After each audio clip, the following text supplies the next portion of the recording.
បងប្អូនយើងមកញ៉ាំនំប៉ាវបន្លែទាំងអស់គ្នាចឹងមុននឹងយើងញ៉ាំចឹងគឺ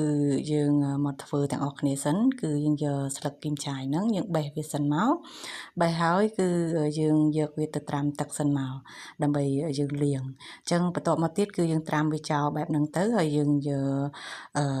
ជាមួយនឹងការ៉ុតរបស់យើងហ្នឹងយកមកចិតមកគឺការ៉ុតហ្នឹងគឺយើងចិតជា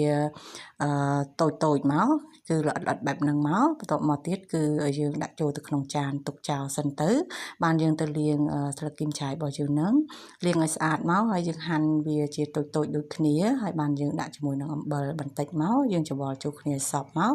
បានយើងយកម្សៅយើងមកលាយគឺយើងយកម្សៅមី300ក្រាមហើយនឹងម្សៅឡើងហើយនឹងស្ករបន្ទាប់មកយើងចាក់បន្លែយើងចូលទាំងអស់មកហើយបន្ទាប់មកទៀតគឺយើងចាក់ទឹកចូលមកយើងច្របល់ចូលគ្នាឲ្យសព្វទៅ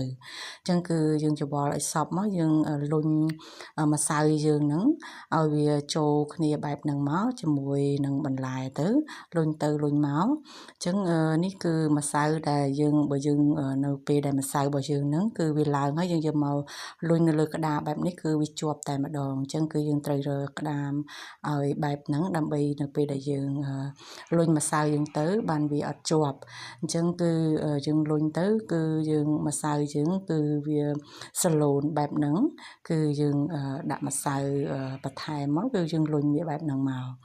ចឹងមុននឹងយើងធ្វើវាគឺយើងលាងក្តារនឹងឲ្យស្អាតមកហើយនៅពេលដែលម្សៅយើងនឹងឡើងគឺយើងយក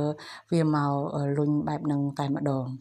ចឹងគឺម្សៅហ្នឹងនៅពេលដែលឡើងគឺយើងយកវាមកលុញវាលុញទៅលុញមកនៅពេលដែល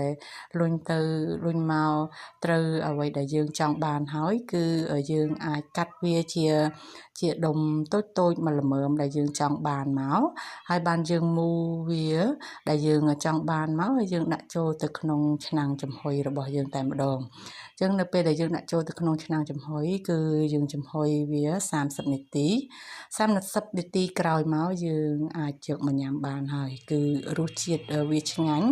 អញ្ចឹងបងប្អូនអាចធ្វើតាមវិធីនេះអ្នកដែលចង់ញ៉ាំនំប៉ាវជាប្រភេទបន្លែអញ្ចឹងគឺយើងអាចធ្វើតាមវិធីនេះគឺរសជាតិឆ្ងាញ់មែនទែនបងប្អូន